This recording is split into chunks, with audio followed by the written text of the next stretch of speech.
Welcome to Microbes and Decision Makers. This is a Microbial Insights podcast where we're exploring how science, especially the microbial part of science, intersects with real-world decisions. We're looking at the energy, remediation, and really environmental management space. I'm Dora Taggart, CEO at Microbial Insights, and today we're diving into a topic that I think sits at the heart of nearly every major decision that many industries face, and it's the difference between risk and uncertainty. In the last podcast, Sam, Rosalina, and I dove into these two concepts, and we talked about how often they get used interchangeably, but really they shouldn't be. Risk is when we're talking about known hazards. We have these bounded probabilities.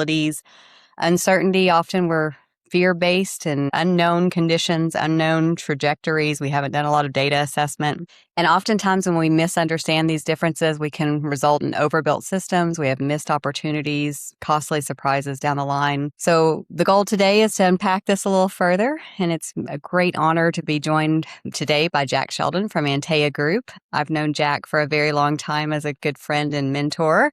And he brings a deep experience working on such a large volume of sites. He's got a variety of contaminants, a variety of approaches that he's used, and really has used high-stake decisions where he's had to make on a daily basis and sometimes with incomplete information, I'm sure. And Jack really has a very illustrious career helping organizations evaluate subsurface conditions, manage the risk, and decide when they have enough data to actually take action. And Jack is someone I really trust to have good foundation and good principles to put into play. So I'm really excited to talk with you today, Jack, and help us understand risk versus uncertainty. So let's jump into this. Tell me a little bit about how you personally think about this topic. How do you distinguish risk and uncertainty? Dora, of course, it's great to chat with you today. And I think this is such a timely topic because this is the kind of subject that clients deal with all the time, right? How much information is enough information, right? What do I need to be armed with to make good decisions? And I think you framed it really effectively. Risk is an educated path forward. There's no question about that. You are armed with a certain amount of information, recognizing that there are always going to be some unknowns, but you're able to manage that through based on your own risk tolerance. Whereas uncertainty is you're almost going in blind, right? You are taking an enormous risk at that point. So you're literally going in with as little information as possible. And that makes for a number of perhaps adverse outcomes. So really critical topic. And clients wrestle with this all the time based on budget, based on timelines, based on their own level of education as they move forward on a particular environmental issue. Yeah, it's a tough decision, right? When do you have enough data to feel comfortable taking that next step? And I guess from your experience, how do you make some of those decisions? Is it based on experience or? Well, some of it's based on experience, but I think every single environmental opportunity has what we refer to as a CSM or a conceptual site model. And I think that's a real critical point. The more robust you can make that model, which is basically your problem statement for a site, and it's dynamic. I think the more you can build that out, the robustness of that really is a critical aspect. And that means gathering information and continuing to put that information into the model until you can really articulate the scenario at a site, and then problem statement leads to ultimate solution. So the conceptual site model is such a critical piece. And I think it's a major topic in our industry right now as we look at risk and uncertainty. The better the conceptual site model, the more bracketing you can do with risk. The worse the conceptual site model, then you're dealing in the swimming pool of uncertainty. Yeah, that makes a lot of sense. So are there certain parameters that you think are most important? I mean, certainly understanding the contaminants and how they're changing and maybe the hydrogeology. What do you consider as most important in your conceptual site models? Yeah, I think the conceptual site model is a series of layers of information. It's not only the very specific site scenario, but then it adds in the contaminant type, the contaminant concentrations, the locations of those contaminants, and both from a lateral and a vertical standpoint, but then also building in the lithology of a site and groundwater flow, and really then building in things like geochemistry and microbial profiles for sites. You can make this as detailed and robust as you need it to be to tell the story. And really, the purpose of a CSM is to guide decision making, to help reduce uncertainty, bracket that risk, and then be able to communicate to all levels of stakeholders what the situation is and then how we're going to solve that situation. Do you think that this investment is typically worth it, that you see long-term capital savings if you make that correct investment up front?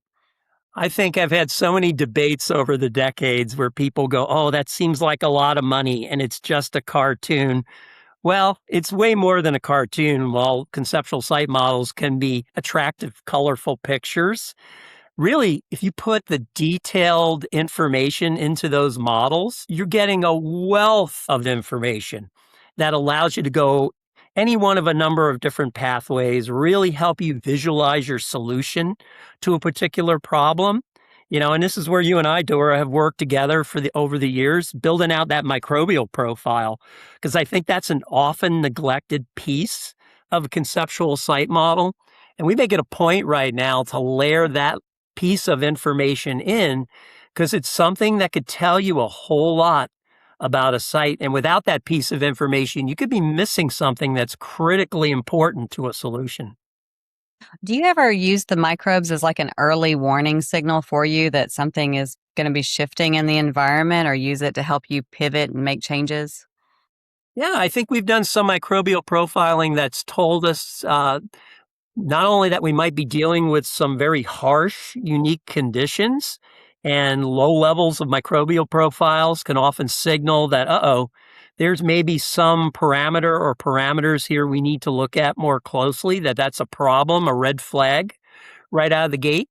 We've also found some very unusual situations at sites that the microbes have told us the story, and we would not have necessarily seen that had we not specifically looked at that piece of information.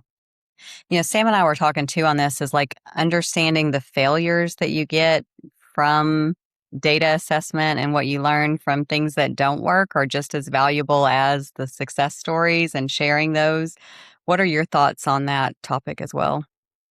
Yeah, I think sometimes we make broad assumptions, and broad assumptions can get you in a lot of trouble, right? It really is worthwhile to make the investment to gain an understanding on a particular topic.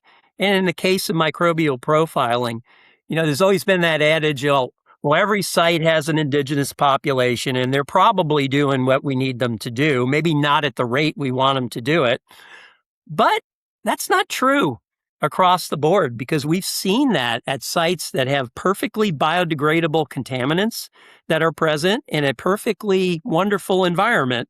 But for whatever reason, the microbial population is not cooperating, and it's some other hidden factor that we identify then that tells us, okay, well, that's why they're not flourishing. Yeah, and when you make that correction, do you find that then it makes the execution of what you were trying to do much easier? Like, Yeah, get absolutely. And I think but you have to know that information going in. You've got to be willing to make that commitment to gather that information. Recognize, yeah, there's a cost to it, but money spent well up front saves a lot of money on the back end, particularly when we're dealing with environmental remediation. Yeah, do you think also too it can prevent you from over engineering, over designing? Like maybe sometimes you don't need to bio augment or over biostimulate a system because it is doing what we want it to do, and you could figure that out by doing the correct analysis. Yeah, we work on the remediation side with better, cheaper, faster, right? We always keep those three pillars in mind as we go. And without being armed with good information, you could make that leap again and spend money on something that's frivolous. And we've seen that certainly when we do in situ injections on projects, there could be a tendency to want to treat a very lengthy vertical horizon. And that's not necessarily what's needed. So you can use microbial profiling, other types of tools like mass flux tools to help you zero in on target zones. And that creates efficiency in what we do on the remediation side. Put treatment where treatment is going to be best. I think that's the focus, right? And having to not treat areas where you're going to be wasting money if you apply amendments to those areas. I think you want to know that going in. On the back end, it's like, it's hard to say to a client, oh, well, we could have really treated just 3 feet of vertical horizon, but we treated 15 anyway. Well, they don't want to hear that because that's money that could have been used in some other capacity.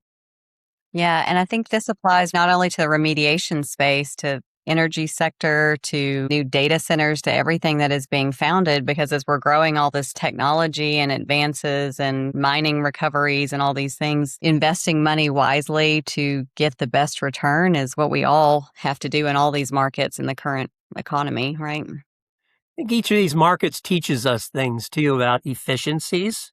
So we should always be open-minded. Like, we work in the energy sector quite a bit, and there are things that they do that parallel what we do, and maybe they are out ahead of us in some capacities. You know, they've been very focused on some nature-based solutions, which we in turn have picked up on. On the environmental side, they're very focused on things like data analytics and carbon accounting, which we also have picked up on in the environmental side. The energy industry has also been big on picking up distressed properties and then rehabilitating those properties and then turning them into revenue streams, thinking solar farms and wind farms and things like that. And we built those then into some of the reuse scenarios on the environmental side. So there's lots of cross-fertilization, lots of learning that we can do from industry to industry. Yeah, I think that's a really important point. And then even in site assessment, right, there's cross-disciplinary expertise that is needed to do good site assessment and like working together as a team. Like, I call you if there's something on the engineering side that doesn't make sense, or I need your mentorship and advice. I think we all have different skill sets, and working together, we can do a better job. I mean, the environmental industry is a team sport, right? And the more minds you can put together with different viewpoints and different expertise, I think that makes for great project solutions when you have those different disciplines working together. And that's what makes it exciting. And I go back to that comment on conceptual site models earlier. To build a really great conceptual site model, you need a team of players so that everybody's getting their particular viewpoint in and their expertise. And then when you build out that model and you could see it from a 3-dimensional standpoint, it's a very powerful tool. Yeah, I guess, is there advice? You've got a long career and a lot of experience being able to do this. And I've seen the wise decisions and the wise use of data and the successful projects you've done over the years. What advice would you give stakeholders or leaders that are moving into this and trying to make these decisions? Are there some key points that they should think about? Yeah, I think we go back to that upfront spending again. You know, what seems like an individual expense that seems costly, you have to think about the total picture, right? You have to think in terms of, can I make some investment here that even though that the actual number, the cost of that particular task or that particular analysis might seem like a lot from my perspective, if I do that, that's going to give me some information that's going to make my solution a lot better and a lot more cost effective. It could save me time. It could save me a whole lot of perhaps brand perception. It could save on that down the road, where if I invest in a particular upfront analysis per se, right? I build out my conceptual site model, my solution is better, and then subsequently I finish my project sooner, I become a good corporate citizen, and there's a lot of benefits to that. Yeah. Are there times that you think people overwait too long? I know sometimes in academia, it's easy to want the perfect solution and the perfect answer, and we're not going to get there, right? So Yeah. we sometimes in commercial area have to walk a balance. Can you talk a little bit about your experience with that? Yeah, I think that goes right to the very start of our discussion today, where, you talk about risk and managing risk. And when you take risk, you are armed with some information, but you're not armed with all information, right? So you know that there's always going to be something that's an unknown, but you're going in it with your eyes open and you're trying to work through that. And I always think of projects as very dynamic, right? What you know from the start is not the same as what you know on the tail end. And you pick up pieces of information as you go. And oftentimes, new pieces of information are critically important and they can change your whole mindset and decision making because that's how important the information is. And we have many clients that they get a little sticker shock right up front. They think, I don't know, that seems like an awful lot for that. But perhaps over time, as they see the project evolve, they suddenly realize, you know what? If we do make that investment, we are going to get to our goals more effectively. And so, yeah, people are at various levels of what they'll accept starting out on a project. We like it, obviously, when clients are all in and they really recognize that if they build a good conceptual site model, it helps them manage their risk and they're not going in blind, right? Because nobody likes uncertainty. We don't like it. Clients don't like it. Regulators don't like it, right on down the line. So the more effectively you can manage risk, which is AKA develop information, right? And then build out that conceptual site model. That's going to be your ticket to a better solution. Yeah, one of the things Sam and I talked about too is the communication to all these different groups, because communicating to the stakeholder is different than to the regulatory agency, than to the community. And so, how do you handle that? That's a difficult challenge, especially in the role that you play, where you're interacting with all of those people at the same time. Yeah, there are different stakeholders, and some are technical and some are non-technical. And that's what I find again with a really good conceptual site model. There's something in it for everybody. And you can use it to leverage communication.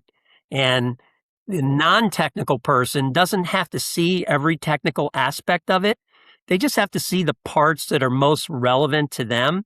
And that's the beauty of a great conceptual site model, particularly when it's in the form of 3D visualization, because you Okay. can bend it, twist it, shape it, whatever way you need to show it, right? So you can get your point across and get people tracking with it.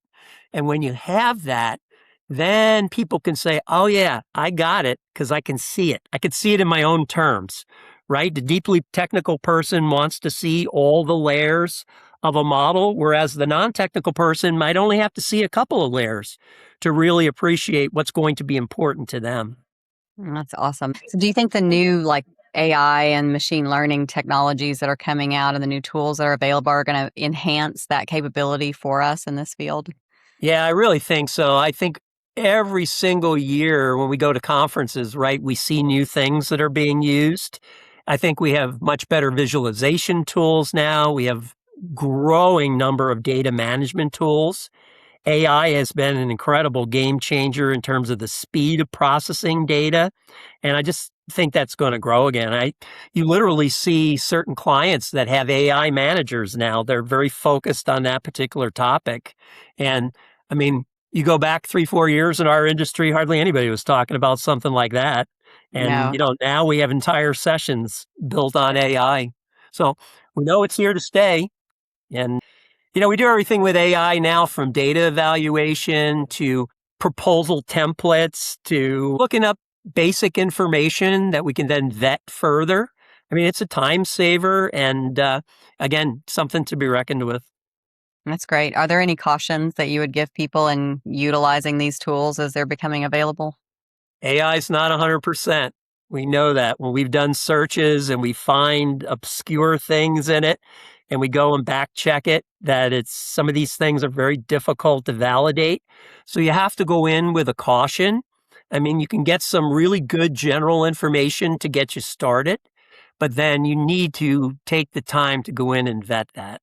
And we've done that time and time again without fail, because we know that it's not 100%.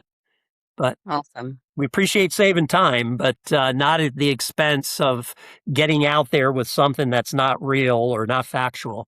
Yeah, we don't want to make more errors with it, right? No, not at all. What about new people? So, one of the things that Frank Loeffler was talking about, a fear he has is if we're not enticing new talent to come into this field and to get the advanced degrees and to learn and to progress, he's worried about the next generation of, as folks like us are going to retire at some point, like who's going to take over that next Yeah. area.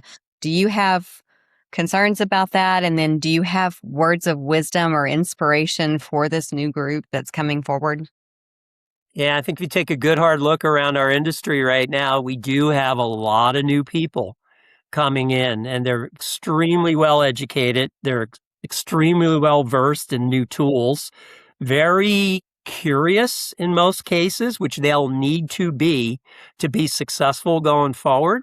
And I think one of the things I've learned with some of the newer people in our industry is they are looking for challenges perhaps way sooner than when I started decades ago. When I started decades ago, I was content to kind of learn the ropes through repetition. And now they're like, okay, I did it once or twice. Now what's next? What's my next challenge? What can I learn? And I found the young people in our industry that are most successful now have tremendous curiosity, and they also have tremendous drive to take on new things. So in many respects, they're calculated risk takers, right? They're not going into it with uncertainty. They're doing their homework and they're gathering the information and then they're leveraging that. And I've got some of the best mentees right now that I've ever had in over 4 decades, just Wow. because they're so curious and they're so intrigued by challenges. That makes me feel really good because it's, always scary when we see all the people with so much experience that are retiring. And I Yeah. know that new ideas are wonderful, but we also are losing so much experience from the field. So I hope we're translating that well to this next generation. There's there's a lot of what I call courage with young people in our industry now. They're not afraid to express themselves. And I think that's really critical because, I said before, it's a team sport, right? Everybody's got ideas. Everybody has perspectives and expertise and education, and put it out there, right? If you hold it back, you're not going to be as good a contributor as you possibly can be. So our project meetings, I know, doesn't matter the level you're at in the company, everybody's got a role on the project team and everybody's input is valued. When we hire new staff, and I don't know if you've heard this from me, Jack, but we give everyone a Rubik's Cube because each side of the Rubik's Cube is a different part of the corporation and each square is a Yeah, person and everyone has an impact. And when you make a decision or make a change, it has a ripple effect throughout the company and it can be a very positive impact or it can cause disruption. And so it's important to think through and take those calculated risks that make an absolutely. improvement for the No corporation. question. So, yeah, so it's exciting. It's good times. And I think it's an exciting time in our industry because I think there's a lot of potential for what can be done. I think there's been a lot of good groundwork that's been laid by practitioners like yourself that have been out there and doing the hard work for the last several decades, putting this work into the field and learning and figuring out what works and what doesn't. And it's now time for this new generation to come in and find even better ways to continue what we're doing, right? Exactly. And I think they're armed for it. There's a tremendous group of people out there, and there's nothing more rewarding when you work on a project and you ultimately identify the issue and you get to the solution. However long that takes, right? Sometimes it takes a year, sometimes it takes months, sometimes it takes a decade or more. But getting to that outcome and then through all the twists and turns along the way, I think that's why we do this, right? It's why we do this and why we serve clients, right? To help them get to the outcomes they're hopeful for. And we do it with our expertise and our experience. And we've had bumps along the way and we've learned from the bumps. And we used to say back in the early days, 40 plus years ago, we probably had more failures and mistakes than we had successes because we were, in fact, in a world of uncertainty. And then as time evolved, right, we got more people in the industry, industry matured, and we got better and better at what we do. And we got better and better at sharing information through various forums too. And that's Yeah. helped us along the way. I think so. I think working together, like you said, the team sport has become more of a common practice than what I remember early in my career. Yeah. If I had to go this alone in my career or with limited number of people around me, I don't think I've been successful. I really relish the partnerships and the collaborations. You can't possibly know everything. You can have strong expertise in things, right? But Yeah. there are just things that people see that you just completely miss. Yep. And it's so good to have that collaboration and that exchange back and forth. And I think I'm planning on blogging on the concept of partnering going forward here. That's something I'm pretty passionate about. And I see that as something that the industry needs to hear more about because that makes for better projects when you can have that collaboration with a variety of different people. I love that, Jack. And I love that you participated with us on this today and that your enthusiasm is always inspiring. I love your personality and Yeah. you always make me feel hopeful for the future and excited about what we do. So I really appreciate that and value that with your friendship and your mentorship that you've given me all these years. I really, really value you a lot, Jack. So thank you for being with us today. Yep. Dora, it's been my pleasure. And I always love working with Microbial Insights. You guys never drag your heels. You're always looking forward. And that's what it's about, right? Nobody wants to be static and stationary. They want to move ahead. And you guys are always looking to that next thing. So that's always appreciated too. So that helps people like myself. But this has been a good chat today. And I think very timely and a very interesting topic for sure.